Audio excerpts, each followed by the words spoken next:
Buenas tardes chicos, les habla su profesor Henry Ruiz.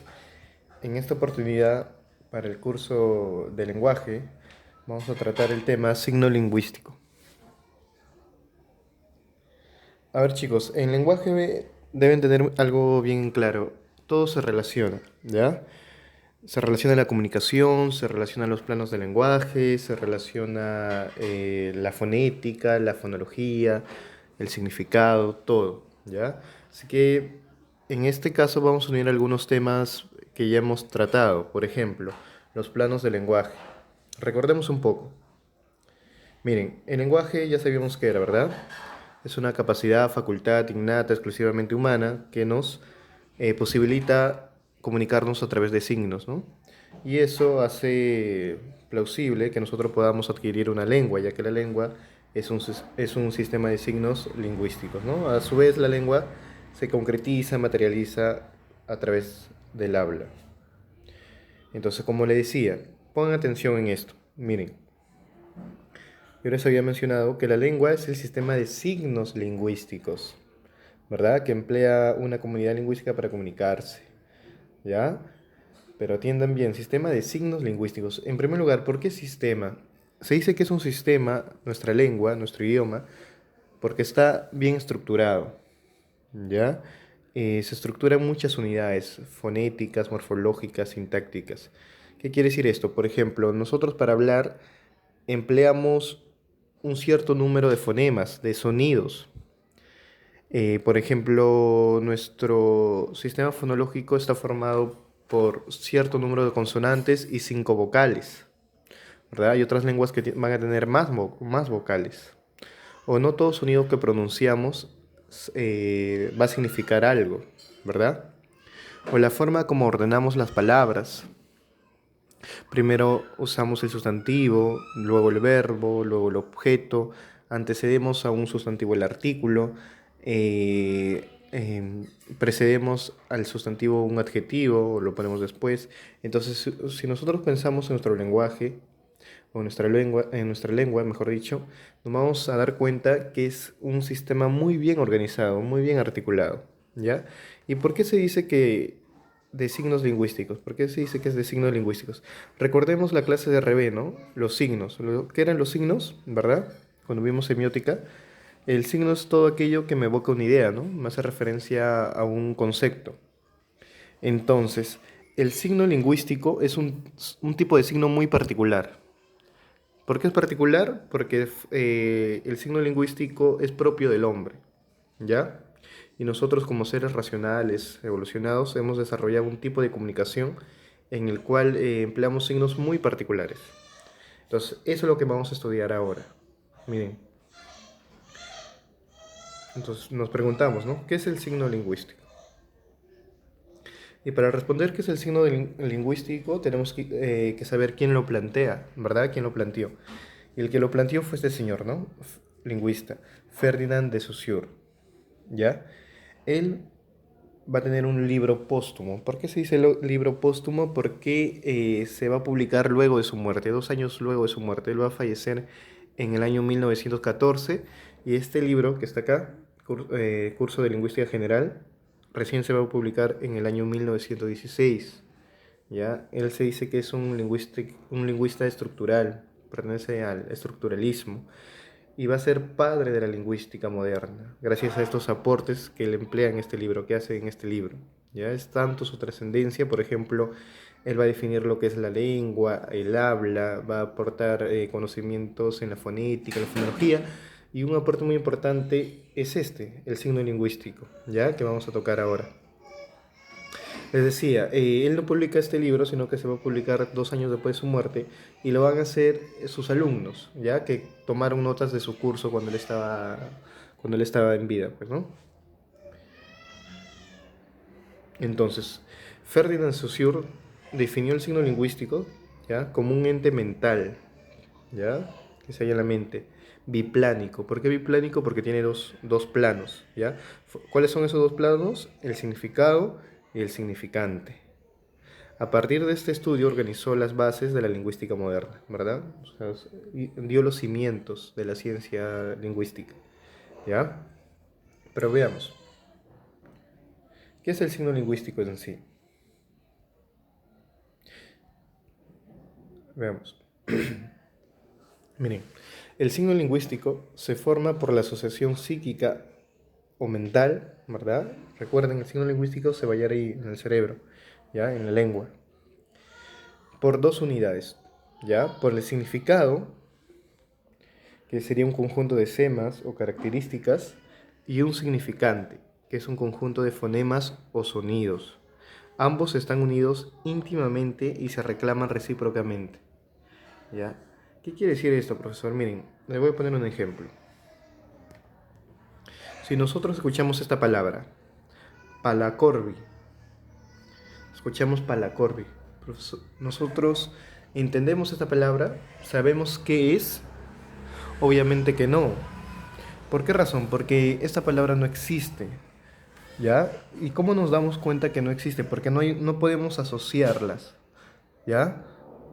¿Qué quiere decir esto? Miren, en cambio, si nosotros escuchamos la palabra árbol, lo que va a suceder en nuestro cerebro es que sí lo vamos a poder asociar. ¿Qué vamos a asociar? El sonido, ¿ya? Esa imagen acústica, ¿ya? Árbol, ¿verdad? A ello yo lo voy a asociar a un significado. Es decir, yo voy a escuchar la palabra árbol, pero en mi mente se va a formar un concepto, ¿verdad? Escucho árbol, repito, una imagen acústica, pero en mi mente automáticamente se va a asociar un concepto. Diré, ¿no? Ah, ya, un árbol es un vegetal, ¿verdad? Constituido por un tronco, con ramas, con hojas, está plantado en la tierra, tiene raíces, ¿verdad? Entonces, ese es el signo lingüístico, la asociación de una huella acústica en mi mente, ¿verdad? De un sonido y un significado, un concepto. ¿Estamos? A ver, para que se entienda mejor. Nosotros nos podemos comunicar gracias a que hacemos esta asociación. Por ejemplo, cuando yo quiero decir una palabra, primero ya tengo el concepto, tengo la idea, ¿verdad? Y le voy a buscar un nombre. Entonces, siempre estoy en esa rutina, ¿verdad? En esa dinámica, asociando un concepto con un nombre, con una imagen acústica. Pero todo eso se halla en la mente, ¿ya? Veamos en el plano mental, miren, tenemos un concepto, ¿ya? Ahí debería estar la imagen de un árbol, ¿ya? No sé por qué no ha salido, ¿ya? Entonces tenemos la imagen de un concepto, tenemos la idea, las características, y a eso le ligamos un nombre, ¿ya? Pero Saussure a ese concepto le va a llamar significado. Y a ese sonido mental, ese nombre, esa imagen acústica, le va a llamar significante. Miren, veámoslo así. Repito, ese verde debería ser la figura de un árbol, no sé por qué no ha salido bien, ¿ya? Sería de esta forma. Tenemos un concepto, ¿verdad? Arriba, y a ese concepto, a esa idea, le asocio una imagen acústica, un nombre, una huella acústica, ¿verdad? Pero Saussure a ese concepto le va a llamar significado y a esa huella acústica, a esa imagen acústica, le llama significante, ¿ya? Entonces es un signo muy particular, ¿verdad? Biplánico, porque tiene dos planos. ¿Cuáles son esos dos plánicos? Significado y significante. Y que dicho sea de paso, son dos planos unidos irrevocables. Es como dice Saussure, en las dos caras de una hoja. Yo no puedo romper una hoja sin romper ambas caras, ¿no? Siempre van a estar asociadas, ¿ya? Por ejemplo, cuando yo escucho algo, se puede decir que estoy escuchando el significante, ¿no? La palabra, y yo lo asocio a un concepto.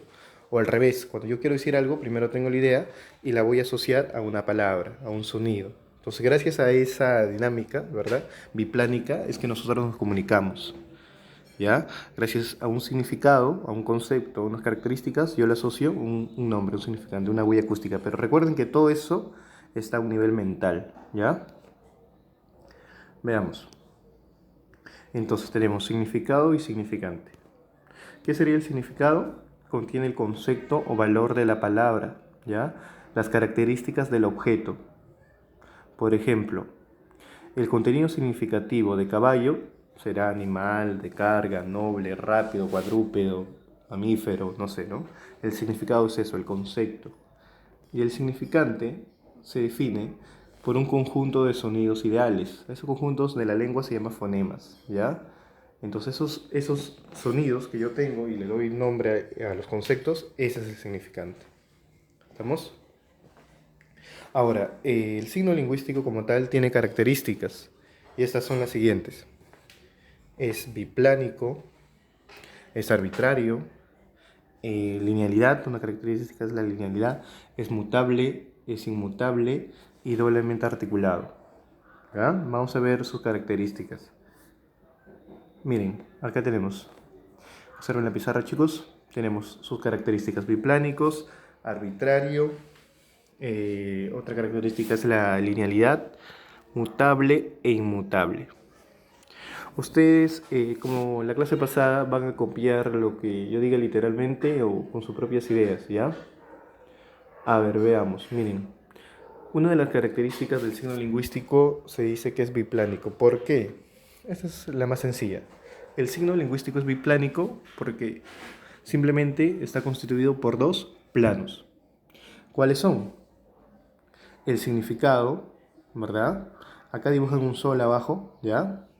Y el significante, el sonido acústico, ¿verdad? La imagen acústica. Básicamente eso. ¿Por qué biplánico? Porque está constituido por dos planos. Bi es dos, pues, ¿no? El significado y el significante. Nada más. Así de sencillo, ¿ya? Su característica. Otra característica. Miren acá. Arbitrariedad. ¿Qué quiere decir esto? Veamos. Se dice que el signo lingüístico es arbitrario porque la relación que existe entre significado, es decir, concepto, y significante, es decir, los nombres, no es motivada, ¿ya? Es decir, no hay una razón, sino simplemente se da por arbitrariedad, por consenso, ¿ya? Es de forma convencional. Es decir, que este significado, ¿ves esta imagen? ¿Ya? Que en español se llame sol, que en inglés se llame sun, que en quechua se llame rumi, ¿verdad? Es arbitrario. O sea, así lo decidimos por convención, por herencia social, pero no está ligado, ¿ya? Entonces, gracias a ello existen varias lenguas, gracias que el signo lingüístico es arbitrario, gracias que a un concepto yo le hayan dado por convención distintos nombres, es decir, distintos significantes, es que se ha podido crear muchas lenguas, pues. Si un significado solo tendría un significante, todos hablaríamos una lengua. ¿Me dejo entender? En cambio, la relación entre significado y los significantes, los nombres que puede tener, es arbitrario, por convención, así lo determinamos, ¿no? Acá se determina que se llame sol, a ese objeto de arriba, en inglés sound, ¿verdad? En quechua, rumi, ¿verdad? Runi, etcétera, ¿ya? Entonces la arbitrariedad es eso, ¿no? Que la relación entre significado y significante es convencional, ¿ya? Es no motivada. ¿Estamos? A ver, siguiente característica, linealidad. Esta característica nos dice que nosotros para pronunciar una palabra lo hacemos de forma consecutiva cada sonido. ¿Ya? Por ejemplo, para nosotros decir sol, no es que digamos de un solo golpe los tres fonemas, las tres letras, ya por decirlo así, ¿verdad? No, sino es que es una cadena, una tras de otra, ¿verdad? Sol, ¿verdad? Primero será la s, ¿verdad? La fricativa, luego la vocal, luego esa lateral, ¿verdad? Sol. Eso quiere decir linealidad, ¿verdad? Que la cadena hablada se da de forma horizontal, de forma consecutiva. ¿Estamos? Siguiente característica. Mutable, lo vamos a representar con la M, e inmutable, lo vamos a representar con la I. ¿Ya? Profesor, una cosa como puede ser y no puede ser a la vez. Claro, ¿no? Porque dicen mutable e inmutable a la vez. ¿Cómo es eso, profesor? Ya, tiene una razón. Miren, se dice que la lengua o el signo lingüístico es mutable. Mutable quiere decir que cambia, que muta, ¿ya? Entonces se dice que es mutable porque el signo lingüístico o las palabras pueden cambiar, ¿ya? Pero este cambio no va a ser de un día a otro, si no, no nos entenderíamos. Si las palabras cambiarían de significado de un día para otro, olvídate, ¿no? sino va a cambiar por procesos diversos, ¿no? Pero este cambio va a depender de mucho tiempo, puede ser siglos o muchas décadas, ¿ya? Por ejemplo, eh, la palabra villano, ¿ya? La palabra villano antes, en el siglo XII o XIV, en la Edad Media más o menos, significaba a persona que vive en una villa, ¿ya?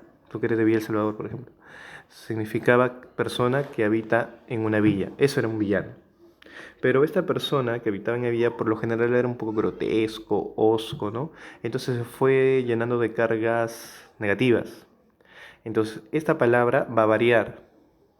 Hoy en día, ¿qué significa villano, por ejemplo, ¿no? Hoy en día villano significa persona malvada, cruel, ¿verdad? Entonces, como vemos, la palabra cambió de significado, mutó en el lapso de tiempo, ¿verdad? Valga la redundancia, ¿ya? En el tiempo la palabra mutó. Villano en el siglo XIV significaba persona simplemente que vive en una villa, ¿verdad? Y hoy en día significa persona malvada, ¿no? Sufrió otras características, ¿verdad? Por ejemplo, la palabra calcetín, ¿no? Antes había calza, medias calzas, calcetines, ¿ya? Pero en vez de medias calzas, simplemente la palabra cambió y se quedó solamente en medias, ¿ya? ¿Se entiende? O por ejemplo, antes se decía teléfono celular. ¿Por qué? Porque celular refiere a lo pequeño, ¿no? Móvil, no sé, ¿no? Más útil. Y con el tiempo ya poco escuchamos teléfono celular, simplemente lo llamamos celular, por ejemplo, ¿no?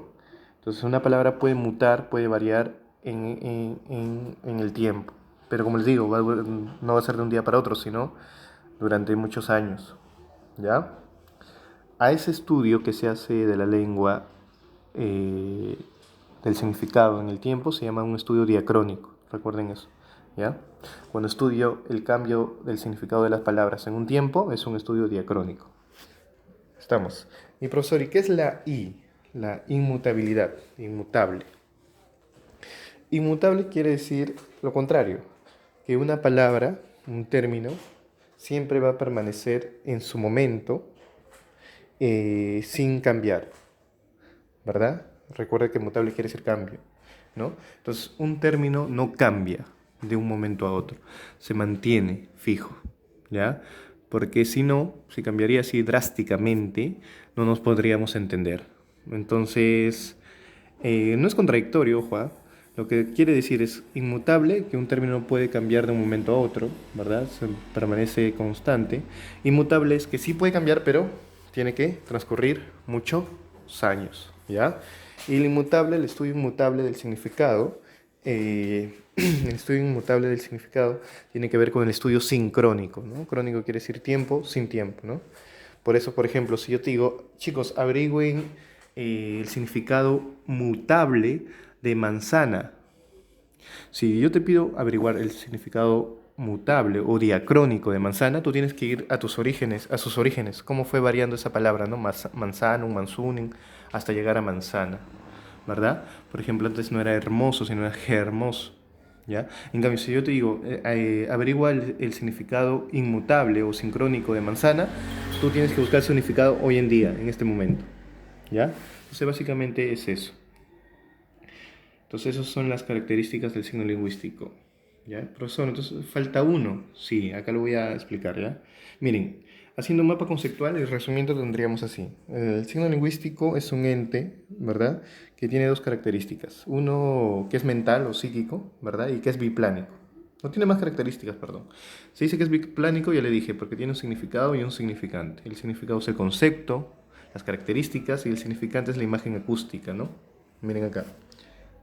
Tengo concepto, imagen acústica, a ese concepto le llamo significado, a la imagen acústica le llamo significante. Ahí tenemos, ¿no? El árbol, la imagen, el concepto y el sonido abajo. Ahora acá están sus características: arbitrario, lineal, mutable, inmutable. Y nos faltó esto, ¿no? Doblemente articulado. ¿ya? O articulable, lo han puesto aquí. ¿Por qué se dice que el signo lingüístico es doblemente articulado? Ya, porque tiene dos articulaciones, dos estructuras. El primero es el monemas, los morfemas. No sé si han llevado morfología, pero las palabras se pueden descomponer en morfemas, ¿no? Por ejemplo, si yo quiero descomponer la palabra eh, ni, niños, digamos, ¿no? Quiero descomponer la palabra niños. Primero ubico la raíz, ¿verdad? Hasta la ñ, ninch, y después la o, y después la s, ¿no? Esos tres son los morfemas de niños. Ninch, ¿verdad? Es la raíz, la o marca el género masculino y la s el número plural, ¿ya? Entonces primero lo descompongo así, pero a ello le puedo hacer otra estructura, otra descomposición en fonemas, ¿ya? Por eso la segunda articulación son los fonemas. Es decir, a esa raíz niche lo puedo dividir todavía en sonidos mínimos, en letras. Aunque no son letras propiamente dicho, ¿no? Pero entendámoslo así. Por ejemplo, ya sería la N, la I y la ñ. ¿Ya? Entonces tiene dos estructuras. La primera es la morfema y la segunda es la fonema.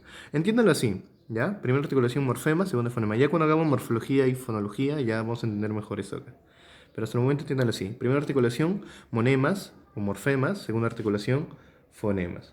¿Ya? Muy bien, chicos. Tenemos estas preguntas.